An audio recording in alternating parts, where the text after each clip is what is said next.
Hello Internet, my name is Lave and this week I watched Fate of the Furious, or as it's known over here in the UK and Europe, Fast and the Furious 8,000. This latest instalment is directed by F. Gary Gray, who also directed the excellent Straight Outta Compton and the so-so Italian Job remake, so a logical choice to take over from Justin Lin and James Wan, the previous directors of the franchise. Now, before I get on with my review of this film, I have to admit that I'm not the biggest fan of the Fast and Furious franchise. For me, they all sort of are blurring into one, and essentially they could be summed up like this.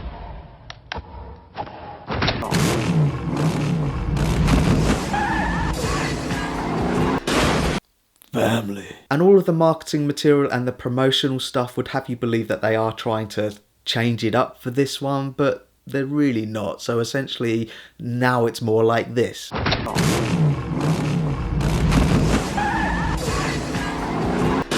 I'm turning my back on family. Yeah, it's pretty much exactly the same as all of the others. It's what I expected, to be honest. So picking up with Vin Diesel's Dom and Michelle Rodriguez's Letty, they're on their honeymoon, chilling out, maxing it in Cuba, when all of a sudden Toretto runs into a mysterious woman called Cypher, played by Charlize Theron. She has something on Dom and manages to convince him to turn against his team in their latest mission alongside Hobbs. That's right, Dominic Toretto has gone rogue. So the rest of his team assemble to try and stop him and figure out what's going on, and that's your movie. Now obviously I'm not going to give away any spoilers, but what I will say is that I actually did like the reason why Dom has gone rogue. It's not the most inventive reason in terms of script writing, but it is emotionally motivated, and I think fans of the franchise will like it too. Now, as I say, I'm not the biggest fan of the franchise, and I feel I have to explain why. It's because if you go back to where it all started with the original Fast and Furious film,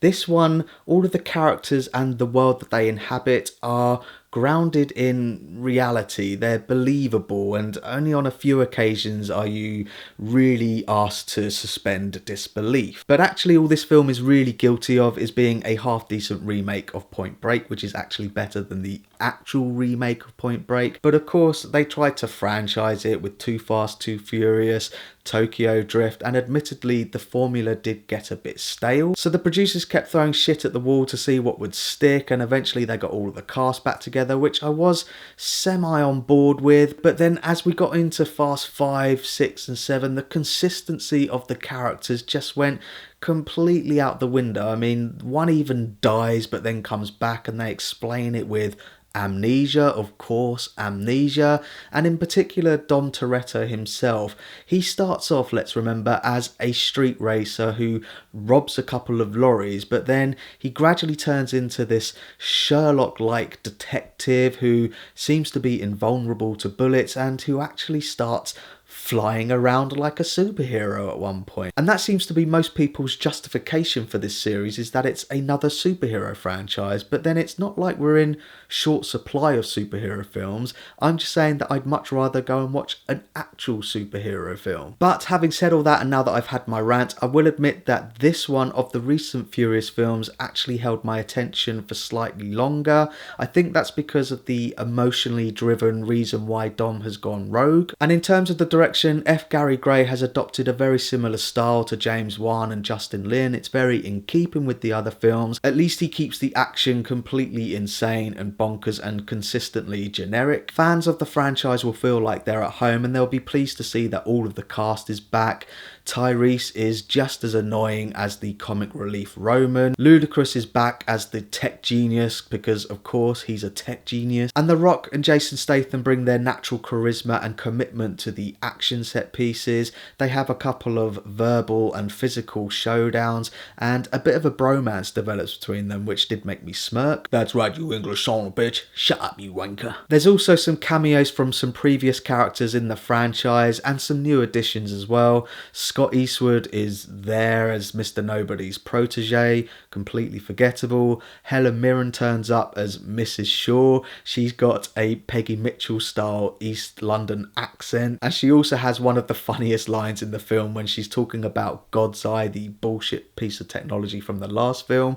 She calls it the devil's bumhole. And speaking of bullshit technology, that's pretty much as far as the plot goes. They got to get one bullshit piece of technology to get another piece of bullshit technology to then get nuclear codes to then do something else, which is bullshit. It's a script written for 12-year-olds by 12-year-olds. It literally bundles from one action set piece onto the other, like the other films.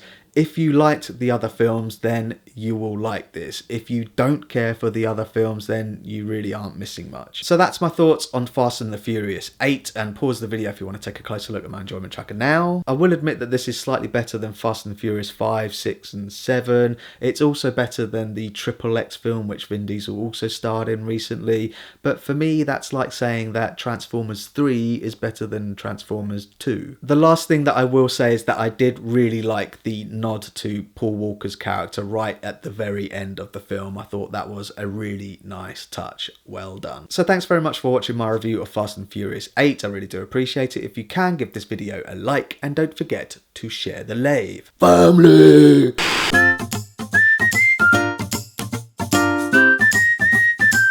Subscribe.